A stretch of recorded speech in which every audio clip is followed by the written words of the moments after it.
Residents in a number of areas in Gauteng have been queuing for water from early this morning.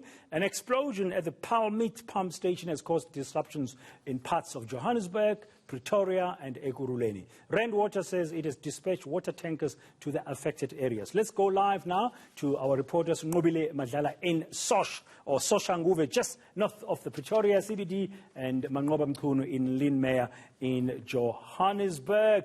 Ladies first, Nqobile, good afternoon. Let's start with you. Manqoba can wait a little bit. What's happening in Sosh?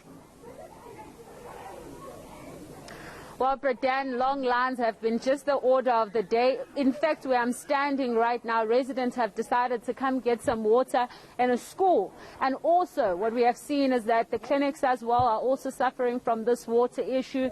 And as you can see, some old ladies really just coming here to get some water. But I just want to speak to a lady that is joining us from the community. Mama, ngiyabona uphethe amanzi la. Kwenzakalani? Amanzi la siyathola afeyili. Re na le 3 days re sa kry metsi, situation is tense. Sale re gather moka from 4:30 to 5. Ha gona metsi a tswang. And then ke na kwa di corona re gather re le ba bantshi kana kwa di corona. Ha o sana social distancing, ha o sana selo. And then re na le batho ba ba leng ka mo hare ha malapa rena a berekisa di medication. So if only batho ba na le 3 days ba sena metsi, go nwa di medication, hona ho jiwa eng. Ho jiwa dijo tse apeilweng ka metsi yona a di tshila.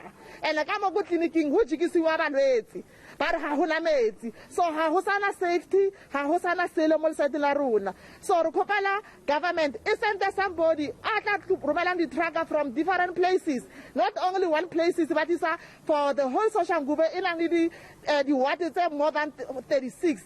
And then it is a metsi a manyane, metsi a teng asa cover batho ba botlhe.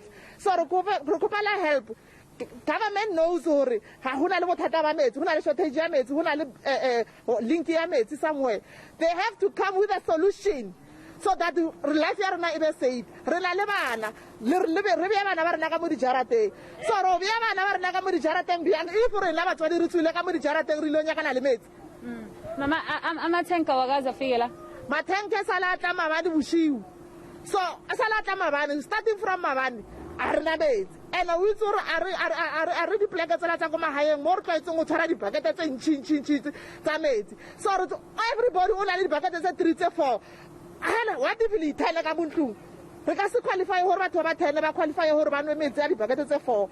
All right. Thank you very much, Mama. I just want to show you that water, Bredan. This is the water she's complaining about. She's saying this is the kind of water that they're currently getting. They are at a school.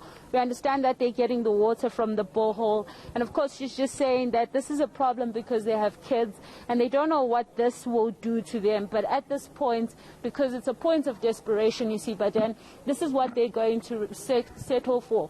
But I do understand that the residents have been standing here for quite some time, just waiting for that point where they can get some water. When we spoke earlier to the councillor, she said she was trying to get some of the tankers to come this way, but doesn't seem to be very successful at this point. Thank you very much, Nqobile Madlala and Soshanguve. Not a pretty situation, indeed, very bad. What's happening? Manqoba, your turn now. You are in Linmeyer in Johannesburg. Thank you very much for your patience. What's happening there? What can you tell us about what you are seeing in Linmeyer?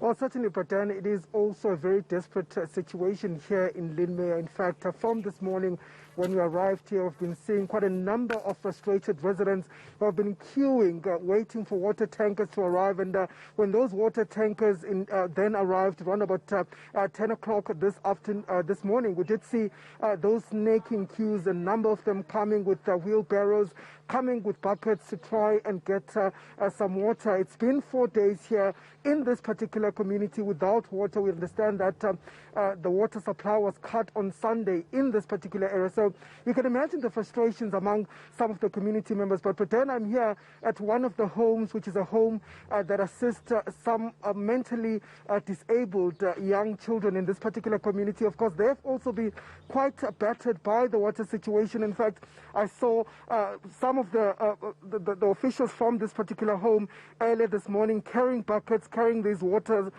buckets to try and get some water from a water tanker that was here just a short while ago. It too, Bredan, has now left the area because of the fact that it was empty by the time that it left this particular site. But I want to bring in Lucilia Jacinta, who is the principal here, just to explain to us about the situation that they're currently facing. Lucilia, thank you for your time. It is quite a difficult situation that you're facing, having to also deal and also take care of people that are here in this particular home. Yes, it is very difficult because we've got, as I said, we've got 30 mentally handicapped individuals. At the moment, they're not all of here. I had to send them home because we didn't have facilities. Because of the corona, and the lack of water, we couldn't bath them, we couldn't cook for them properly, and so I had to send them home. At the moment, I only have got about 20. And it's very difficult because, like I said, some of them are nappies, and we have to clean them. And, without the water, we can't bath them, we can't keep them nicely